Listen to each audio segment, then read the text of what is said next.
What's up? What's the word? So much for your Wednesday lunch break. She turned her radio voice on. So I know we got a very. Hey, that man came in there on board. What? Okay, I'm be serious, y'all. I mean, He's a joke. Like, what? Am I the only one that think this was like it was? People need to make a sandwich. We need to make bacon. Comedy. Pure comedy. I want everybody to take everybody time to say what they gonna say. So Chris, I'm gonna start with you because you was shaking your head in the back. Look, big new Chris. Wow, we can't hear him. Oh, your mic muted. It's a ham sandwich. Listen, dog. I don't even eat pork, and he's talking about ham sandwiches and bacon and this and that. Check it out. When he survives an assassination attempt and then walks into a national black convention talking crazy like that, that is an ego trip. There's nothing that can be said to this man that's gonna make him look out for us at all, like in any capacity. The moderators that was on this show or on the panel, Rachel Scott from ABC News, Harris Faulkner, Kadia Goba, shout out to them for getting up there and trying their best. But former President Trump didn't say anything up there that I didn't expect him to say or not say. He's not for us at all. Like, he's not for us. He's not interested in anything progressive when it comes to us as a people. That's all I really got to say about it, for real. J. Marie? I think that for the thing that I did not like about it in general is that he danced around a lot of the topics, a lot of the questions he was asked. He was asked about black jobs. He didn't directly answer that question.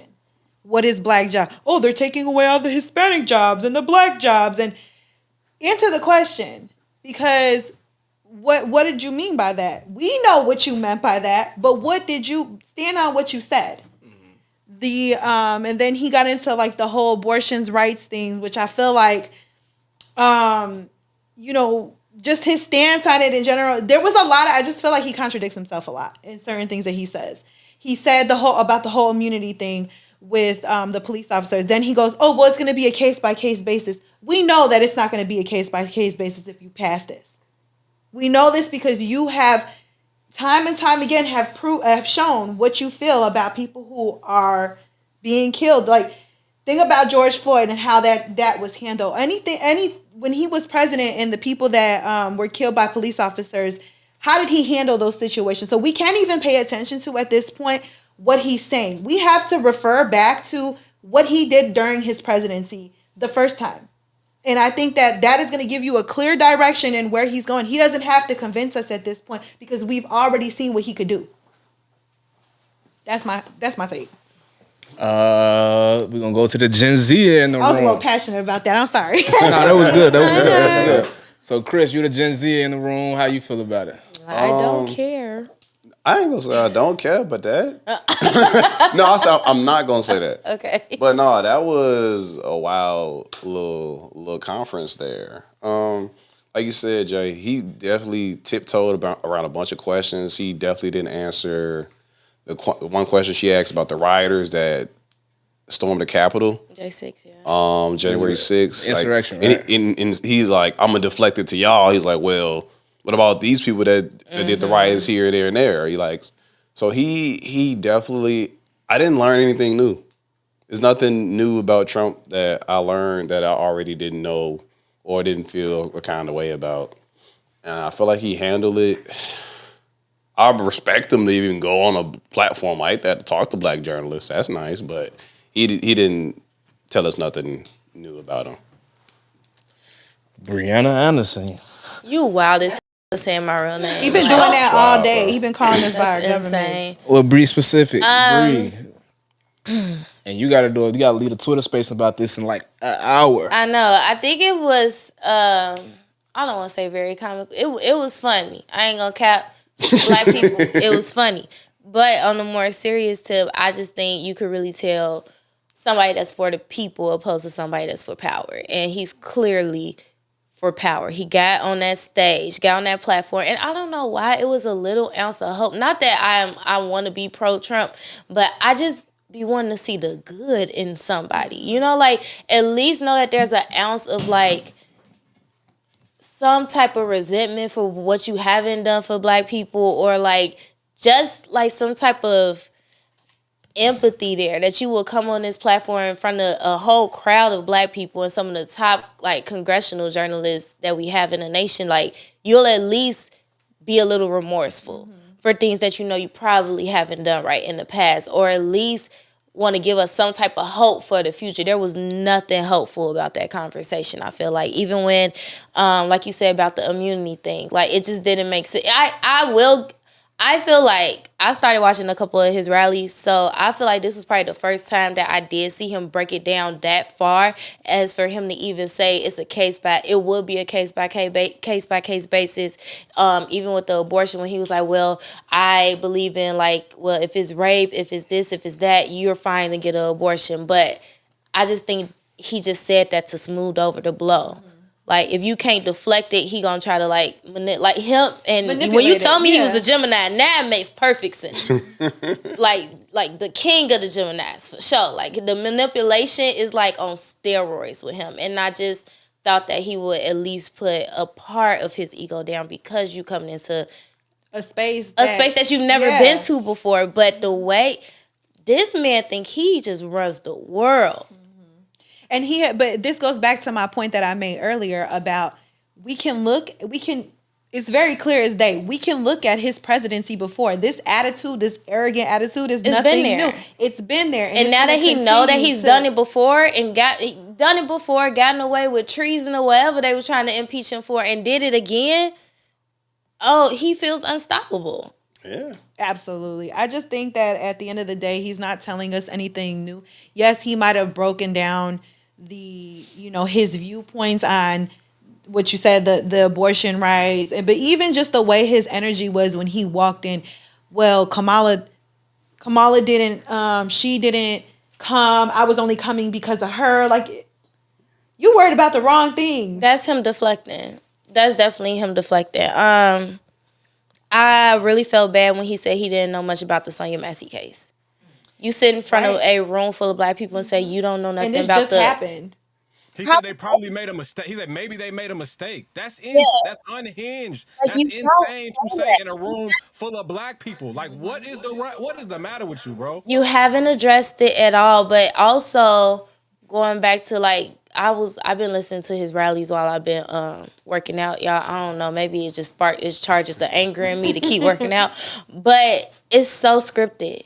Yeah. Everything he said about J.D. Vance was exactly the same thing he said last night. Like, it's so scripted. Even if you ask him a question about inflation, it's gonna go back to a script that he already said to a rally that he did last night. Like, I agree with Chris. It's unhinged. That's because I feel like, like he said they plan to debate Biden, right? So I feel like because now they debating Kamala, they don't know what to say. The script is they don't know what to do anymore. Well, that's why he didn't want to. Go ahead. And bro, why is he still talking about Biden as if Biden is still a presidential opponent for him? I think he forget. Facing Biden in the election. You facing Kamala Harris, but you still talk about Joe Biden after he dropped out of the race. He's not even in the conversation no more. I think that's poor PR planning on his team part, because it seems like he already had his 1-2s on Biden for the rest of this campaign. And because it's a quick switch up, the only thing he really has on Kamala is to say she didn't pass her bar 2 times, but she got it on the 3rd try. Like, stop saying it. Like, you donated money to the girl, so stop making it seem like, because he doesn't even have a degree, right? Does Trump have a degree? I'm gonna look this up. He is a convicted felon. He is a reality television star. Should we go down the list? No. Hold up, because I'm like, how are you questioning this lady's credentials, and do you have any yourself? Let's find out. Keep talking. I'm gonna find this out. BREE, Jay. Yes. We are listing the resume of the potential next president of the United States. He's already been our president. Like, felon, like, what world are we living in? I told y'all last week, it's stuff that's happening underneath our feet that we don't even know about. We worried about like trying to save money, buy houses, raise families, like live in abundance. And this clown, this dude, like y'all can just put it on me. Y'all don't even have to say it. He is a clown, bro, like for real. And he is an exciter of negative activity in the country. It's people out here, mobs of people out here that will follow this man to the polls, will follow him into like any war and be going crazy on us every chance they get. It's if hatred was a person or if hatred was like personified in a person, that's what that looks like. Anybody in the room, CODY, anybody that's over there, can y'all tell me if you can go into the mind of Donald Trump for 2 seconds, what was the purpose of you coming to this convention? Like, what were you trying to gain out of this? To do my big one. You know how like you know how like you break up with your ex and then you know your ex only gonna show up to places because he really want to make you feel uncomfortable and do your big one, but he not gonna talk to you. He gonna act like he the biggest one in the room. He gonna act like you can't tell him nothing. He gonna act like even though he hurting inside, he's still the biggest, and there's nothing about your presence that's gonna bother him because he's gonna put on a mask and show up to the club and party about all the bottles. That is Donald Trump. And your My mic man's sounds got a terrible, degree by the way. in I wish I could economics. hear any of it, but your mic is awful. Your mic is. That was a good one. Yeah, I didn't like that part of it. That part really like just like the conversation kind of rubbed me the wrong way. Like he kept talking about y'all have bad equipment and it's not working, and y'all had me wait for 30 minutes and 45 minutes. I felt like that was really like. It's unprofessional. And even how he was very coming at unprofessional. Rachel, I didn't like her name is Rachel, right? The ABC Rachel lady, Scott, right? yeah. Rachel, Even the way he was coming at Rachel, I didn't appreciate it. Like even though I feel like as a black woman, she did come hard. She hit him hard, but you don't insult her. Yeah. His But I ego, know. his That's what ego you get was- when you get Trump, though. Like, I don't think people like when somebody just texts me like, why did NABJ give him this platform? And I think that's a question that I want to put out there to y'all. Why do you think they gave him this platform? And then do you feel like actually I'm gonna start with that and I'm gonna do my follow up. Well, I the got a president. Well, Let's go with your theory first, and then we gonna come with the facts. Cause you always got a theory. I got a theory though. What if the theory was we gonna put him on this stage, let him embarrass himself so he doesn't get our votes? I feel like okay, that's a good one. to a civilized human being, he always embarrasses himself. Yeah, but I'm saying let's think about what has transpired this election with him bringing on Amber Rose, bringing on certain people, right? Mm-hmm. What if we Vice have President. And we don't know who else he's gonna have endorse him. He's got Hispanic artists now endorsing him as well. Mm-hmm. So my thought, Sway Lee. My thought is, okay, we're looking at it. If I'm them, I'm looking at it from a lens of he's bringing these influential people. Maybe they're not influential to us, but they're influential, right? Mm-hmm. They have a platform. He's bringing these people on board. This is gonna sway that vote, possibly. So let's give him the platform to sway himself. It to him. Okay. All right. Oh, okay. I could see that. I also I didn't want it to get misconstrued as an invitation. It's like a friendly invitation. Because remember when y'all was telling me about the article that they were saying since he got shot, it's gonna make more black people want to vote for him because he got shot and he was on trial, and it's it correlates with what black people are used to, like the stigma of like black people. I don't want people to get it misconstrued. Like I don't think NABJ was inviting him to bring him closer to our side or to give him a platform where it's like you can clear the air with us as black people. I don't think that was it. I really think it was like just a fair trial because the president of NABJ came out this morning and made a statement that they did reach out to the vice president. It didn't work with her schedule. He actually just put out like a little graphic that has some bullet points. It said that they have been in talks since January with both candidates. Of course, it changed when Biden dropped out. He said they are in talks to have the VP sit down with them in September, whether it's virtual or in person. So it was literally like conjugal, platonic. We gonna invite both candidates. That's all it really was. But I feel like some people may look at it as he's getting closer and closer to the black vote because they can see it as an invitation. We Not might after not. today. Yeah, no, but that didn't. Yeah, that didn't. But I feel like the untrained eye or somebody that didn't get a chance to watch how it actually went down. Hopefully they clipping it up and it's going around on the shade room right now. I pray to God it do. For sure. 1,000,000%. Yeah, but it's like, I don't want people to get it misconstrued as like an invitation. Oh, well, maybe they are accepting it. Like, no, we don't accept bullshit over here. So, Bree, you're right. It's common practice for NABJ and conferences like this to invite both potential presidential candidates. It wasn't like it was, we finna give him enough rope to hang himself. The other point of that is, if this was the theory that we're gonna platform him to make him look stupid, respectfully, Donald Trump is too smart and too egotistical to let that happen. But he did already. He's done it already. He did it today. He already flagrantly, overtly has a lack of respect for us in general. So for him to say like, I'm gonna walk into their quote unquote trap is just not intelligent. And Donald Trump is a lot of things, but unintelligent is not one of them. I think it was a short-sighted plan on NABJ's side. They've had a ton of people create a discourse where the chairman came out and kind of spoke up saying that this is why we did it. There were certain people that put the convention together that have stepped down from the chair spot or from the board in regards to saying, I don't want any part of this.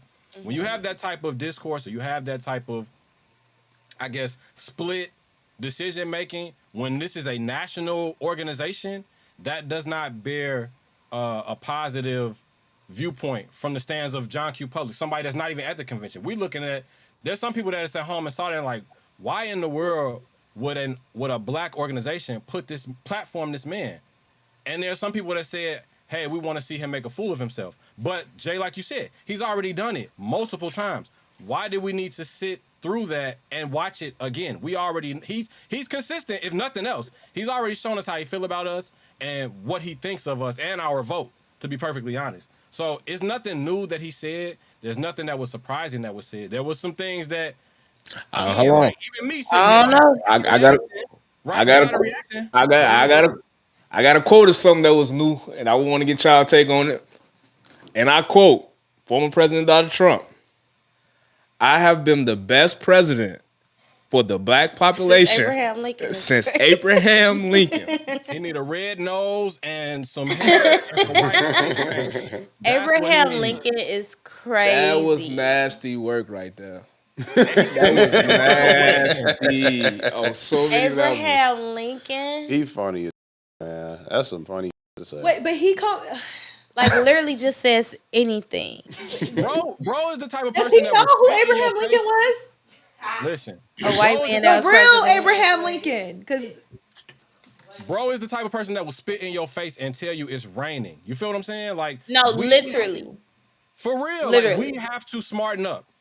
Us as voters, us as young people, us as a country, we have to smarten up. He's talking about granting blanket immunity to the police force a week after we got through talking about Sonya Macy being killed on camera. And couldn't correlate the two at all. And then got on the national stage, Bree, and said, I'm not really familiar. Yo, what, bro? Listen. We are under attack. Anybody that can hear me, like, smarten up. Y'all need to go to the polls. I know this is not a political broadcast at all, but what we just saw was somebody basically flipping the bird to us on a national platform at a convention that he didn't need to be at, y'all. Like, I have another question because one of the other now I'm big starting to topics. turn the neck on. I'm sorry.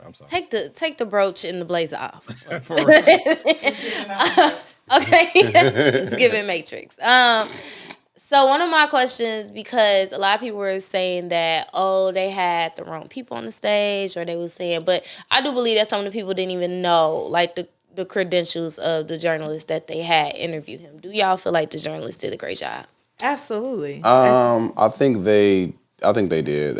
They came at him hard. They came at him really hard, which I didn't know what to expect from them. But I say they asked him some good questions, but just Donald Trump being who he is, he just basically negated everything that they was trying to do or get answers out of. So if y'all paid attention to the affiliations, Rachel Scott is from ABC News, and she was the main moderator. She kind of kept it even keel, right?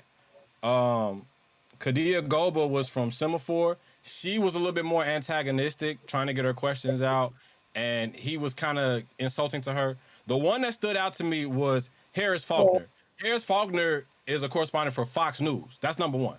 Number two, she seemed to throw a lot of softball, graceful responses to him. She said she spent a lot of time with him the day of the assassination attempt. She said that we need to talk about Project 2025. She seemed a lot more aligned with trying to make a soft landing for Trump than the other two correspondents did. So I don't know if anybody else peeped that, but I she seemed a did. little bit more like agreeable with him as opposed to the other two.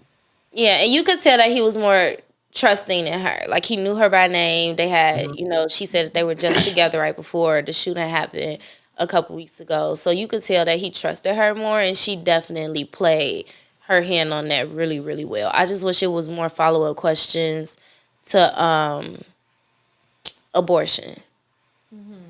Especially with them, and I don't want to make this like a gender thing, but especially with them being women. Yeah. And this possibly one day could affect them or the generations after them. It's something that definitely should have been talked about a little bit more, especially because that was a big deal. It's been a big deal for the last few years. Yeah. That and the police, with everything with the police. So I think. I'm sorry. Go ahead. No, I was gonna say, and also to piggyback off of that, that was a hot button topic on social media as to why they felt the correspondent panel should have been all women. There were no men there. So in the event that Trump would have said something crazy, right, something outlined to these women, there might not that they need that defense at all, because they don't. They're all decorated journalists, but there wasn't a man up there, a male journalist up there, that he could have said the same thing to in regards to, right? Saying something kind of flagrant to a female journalist as opposed to a male journalist. So that was something that was discussed on social media as well. How do y'all feel about Trump's? How do y'all feel about him saying now all of a sudden Kamala Harris is now black? When you say that? He said it on the thing. Yeah, he was saying she was. But that was when we were trying to get the audio together a little bit. Yeah, that was when we were trying to get the audio. But it's like, how we were just speaking on how that everybody's been questioning her ethnicity. That's been a thing. That's just an eye opener to me that he put that out on this platform in front of these black journalists, because I really think that his campaign is really funding these people on social media that's really trying to do this and trying to put that against her. Like, I've been seeing nothing but black influencers, just people like just people of color, like, yo, how y'all saying she black, he black? Like, why is that even a thing? Because I remember when she became vice president, that wasn't a thing. I was like, oh, she's black. It was celebrated that she was black. Mm-hmm. So now it's like, oh, now she want to be black. When I feel like she hasn't even pushed that narrative for. I mean, granted, Beyonce did the freedom song she put the freedom song on her campaign video, but I feel like that's inevitable. It's a woman. Like, it makes sense. Just like they got Beyonce announced the Team USA for the Olympics. Like, it just makes sense. I feel like she's not even pushing the black narrative that hard. Like, even, I want to say it was Fox News. I could be wrong. Allegedly, it was Fox News. But one of these news outlets, she didn't go out the country to meet with somebody, and she ended up at a Zeta Phi Beta conference that she was already scheduled to speak at. And on the news station, they just kept saying, oh, she went to a colored sorority. He said college. He said colored. He said colored. Colored. He said college. Colored. Whatever he said. My take on that is that, first of all, if he said colored, he's wild as. If he said college, he's wild as well, because at the end of the day, and this is my little sister, she actually is a Zeta, and she actually was at the Boulay. So shout out to my sister. She broke it down to me like this: as the commander in chief, and this part she's the vice president. There's always going to be things that you can be at instead of this. You know what I mean? Like, their schedule is so hectic, so crazy. So you like, if she chose to go talk to whatever they wanted her to be at, it's going to be people who are like, well, why you didn't come over here and speak to her? Because this issue is going on. So, like, it's like you nitpicking. Yeah, I feel like they just really nitpicking. trying to pick anything to find something wrong with this woman when I ain't gonna say she's never done anything wrong. I mean, we seen some things that could be a little questionable, but we seen a lot more that with the president we got now and the man that's trying to be president again. So it's like, I think it's too like when that has been a thing that has kind of been going around social media with influencers kind of picking apart her background in being a D. I think she was a DA. And here's my thing with that is that I think there's a way to hold her accountable so that certain things don't happen while under her watch, but also hold a respect to her role as a future president, vice president. I think there's a way to do it, and I don't know if that's being done. but also just on a human level, just understand that people can grow. We grow in our jobs every day. Like, I'm not at the same level I was 3 years ago. Like, she's not at the same level she was when she was the DA. Like, if she made some mistakes, we've all made mistakes. I'm sure she knows she made some mistakes. And I'm sure they're doing what they can do to probably right their wrongs if it's that detrimental to the country. Do y'all think Donald Trump can grow? He's 82, right? Child, I ain't just. I don't even think Ain't nobody here he's judge that man but God. Ain't no more growing to do, bro. Like, you done. I don't You think can't it's grow his no age. more. He looked like he was about to tip over when he was walking out. Like, put your shirt in, sir. I don't think it's even a matter of his age. I think a lot of it has to do with he's had the time with his experience in being a president, with his experience. He's that a just smart man. Recently happened Sure. with him being charged and all of those things and him losing the presidential race. I think that those moments should have humbled him a little bit, and they're proven that they haven't. So, no, I don't. If you can't grow in your most humbling moments, you're not going to grow at all. He's not trying to grow. It's just, I mean, but look at like some of the most wealthiest, most powerful men in the world has been brought down because they didn't want to humble themselves. Let me ask y'all They something. like doing freaky. Let me Why? ask. Because it gives you power. Like, you have to, like, they not trying, right? When they've done it for so long, it's like muscle memory. Like, it's hard to get those demons off of you. He not coming down no time soon. He not. He's So not. how do y'all think that it was strategically planned that the Project 2025 question was the last and they kind of cut it off? Because that seemed like it was. That definitely. They tried to get it out there. They tried to. They tried to. That should have been like in the middle somewhere. She should have kept. I would have let her ask. Honestly, what y'all gonna do? This ain't my real job. He wasn't going to sit there. He was I gonna wanted get up to and see. leave. Maybe he would have. He would have said something.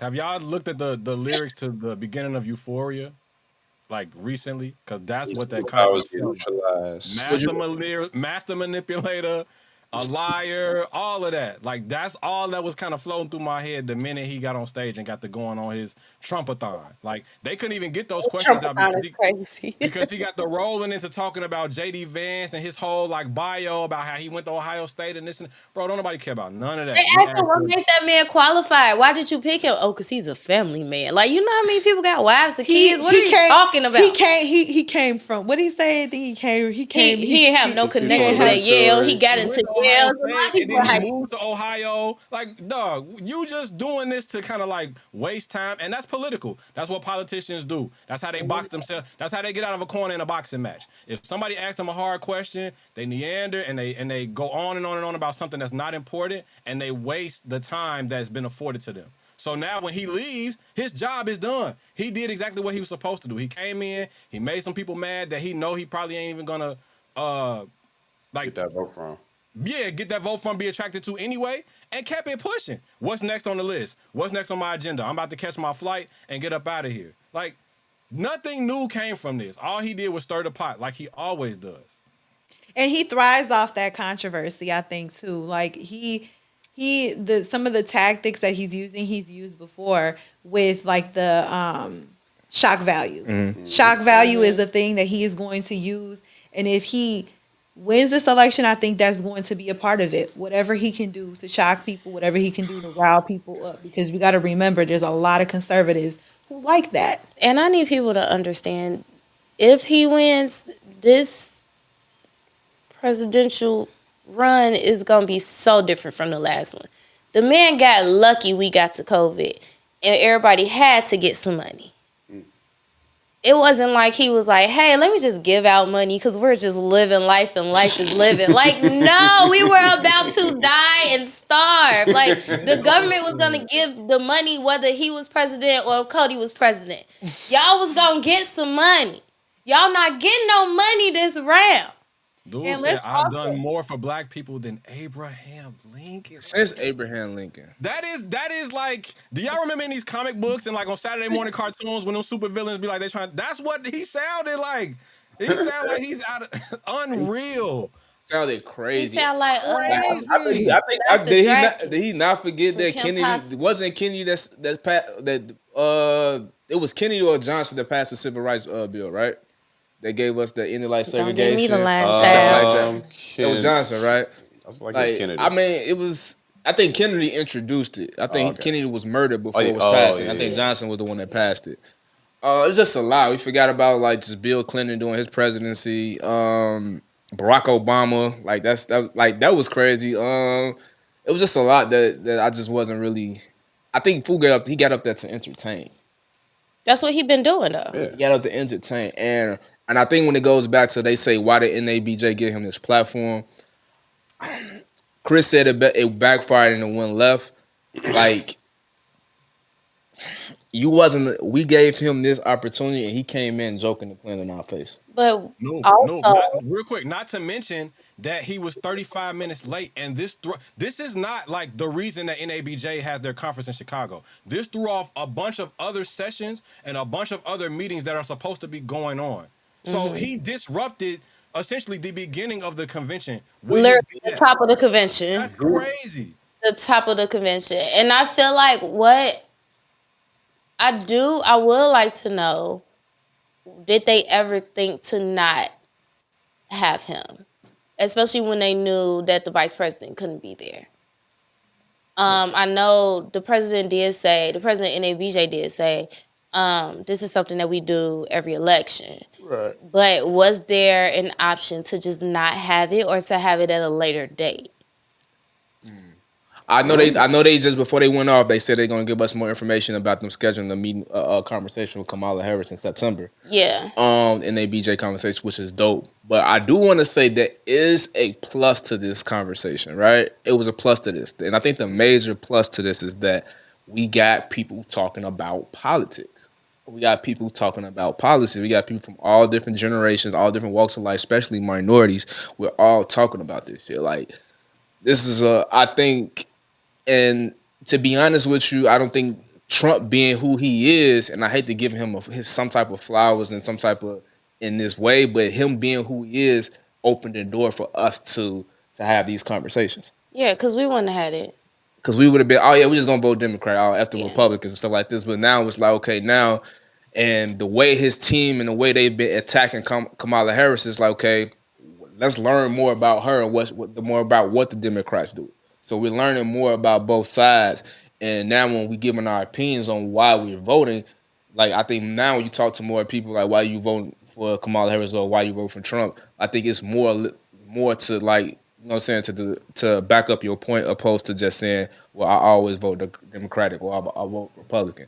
So I do think it's a plus to having him in this space. I think it's a plus for black media. I've never seen this many black media like on the hip hop side. I know we got a lot of journalists and news outlets like the Fox News and the ABCs, but you got platforms like us. Like Chris is a whole sports phenomenon platform mogul in the making and what he got going on, and it's like look how he's articulating his points and using his platform to speak about this. You know what I mean? That outfit gave him a little You know what I'm power. saying? So I think it's dope. Like I got a text from another Gen Zer, and she was like, "Yo, thank y'all for putting this on and promoting this because I had no idea that this was happening." That's I crazy. was just about to say that. Shout out to What's the Word and the brain trust behind it, but also you, bro, for spearheading it because these types of platforms, these types of conversations are not being had in our communities often enough. And for you to have the foresight, to have the mindset to say, hey, this is something that we need to be in front of. This is something that we need to be leading from the front because we talk about things that are fun. We talk about things that are cool. We talk about some things that are controversial. But the fact that you have the presence of mind to say this is something that your audience needed to be a part of, like shout out, salute the whole nine, because bro, that was genius. And it's necessary more than anything else. It's necessary that we start educating and we start getting that information out to our folks that's not only in Chicago but in the country that are followers for y'all. So, kudos to you for definitely being in front of it and being in front of it first. It was major. It was a major initiative that was started today on What's the Word's behalf, and I'm really hoping that the conversation and the energy behind it doesn't just stay here. That we push it forward beyond November, beyond 2025. I think that this was a major step forward for not only for What's the Word, but the community behind the platform. No, I appreciate you giving us that flowers, man. And just like I said, the whole everybody on staff, like when this idea was like presented, no one gave us like no pushback. No one was like, nah, they don't think we should do that. Like everybody was just all hands on deck to making this happen. Even like now, like we have a Twitter space conversation at 3 p.m. Supposed to be recapping that conversation that we just saw. But it's gonna be interesting to just see the different perspectives in the media. So it's like we're gonna definitely keep this going, and like we're gonna definitely keep this just pushing this information, because like I say, like it's more than music. Like it's something in me right now to just feel like this is like it's more than celebrity news and gossip and relationships. Like it's more to like the culture than that. You know what I mean? It's more depth. Like BREE always said, we are multi-layered people. Like we got to start tapping into those different layers. You know what I mean? And like yo, like and we got to feel like seeing him talk to us like that. Like, bro, we can't. Y'all, come on now. Yeah, that was crazy. Like them was women. We wouldn't let the crackhead off the street talk to us like that. He could have been I way. literally was thinking that. I'm like, if Bree and Jay were up there as panelists, would it have been a different conversation? If he cut y'all off, Y'all would have been off with her head. What? Like, who would you? If he would have cut Jay off, I would have loved. I would have loved to hear one of those. Hear you. Like, you cool? Is you cool? Who was you talking to? Who was you talking to, fam? Like, what are you? Hey, hold on, chill out. Who you talking to? Hey, turn the camera What off. we're not gonna do. Turn the camera What off we're real quick. not gonna do. Nah, if I was on the other, definitely hit him with like, so now what we not finna do? Cause we like fair. This ain't even finna go like that. All right, Check it out. All right, President, check it out, man. We ain't on that. Like, we ain't on Chris would have been like, I don't know, I'm too young for this. I don't know what's going on. I don't even know how old Donald Trump is. Wow. No, but I definitely encourage all media, especially all just black outlets, hip hop, whatever we want to call ourselves. Like, I definitely want us to make sure we cover this election with the same depth and just the same capacity we covered the Kendrick Lamar and Drake beef. Like I seen that everywhere. Y'all still posting about that. Like I tasked all of you, Charlamagne, and put Charlamagne and Elliot Wilson, all that beef that y'all got going on about a list. You know what I'm saying? They still beefing. And for y'all to be older statesmen in media and hip hop culture. Maybe they ain't beefing. Like for real. I want y'all to have this conversation on y'all platform next one. I challenge y'all to do that. You know what I mean? Like from the Joe Buddens, from the Gillian Wallow, from Nori, like all y'all with these big platforms, big facts. Like I challenge y'all to push this on y'all platform. You know what I mean? Like I don't want to hear about y'all beefing about a spot on the list. Like y'all black men in culture, people look up to you. I'm a person that started this platform, our platform, look up to what y'all do. In this climate and the culture, that's not something that we need to see. Like y'all was all hands on deck when Drake and Kendrick Lamar was going at each other. When the state of our country and just the state of the culture where we're going into 2024, going into 2025, I would love, and I think we will all can agree to that, we would love to see y'all use y'all platform for something bigger than what y'all been using it for. And I'm not saying y'all don't do a good job at some spot. Like Charlamagne, shout him out, he do his thing. Joe Budden, make sure they mention a little bit of politics every episode. So when this is not us talking about what y'all don't do, but it's just what the recent content that we've been seeing, especially, I gotta call out Ellie and Charlamagne. The recent content that I've been seeing y'all post, like yes, we want y'all to help. As y'all the top 5 on that hip hop media list that Complex put out, we need that whole academics, we need that whole top 5, Castanet, like that whole top 5. We need y'all leading the way. You know what I'm saying? And helping our culture just get educated on what's going on in November. Hey, what's up? What's the